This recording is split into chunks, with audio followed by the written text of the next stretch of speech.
Aluminum CNC bending machine. Turn on the power switch and vent the gas. This is the LCD screen. Wait to enter program. Select Start to enter the system. Enter the password. Confirmed entry.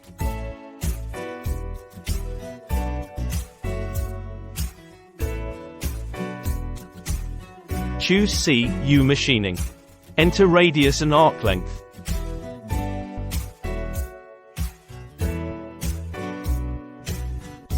Setup complete.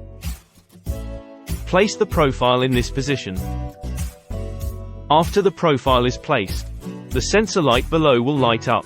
Then press the positioning button. After positioning, press the Start button. Start profile processing.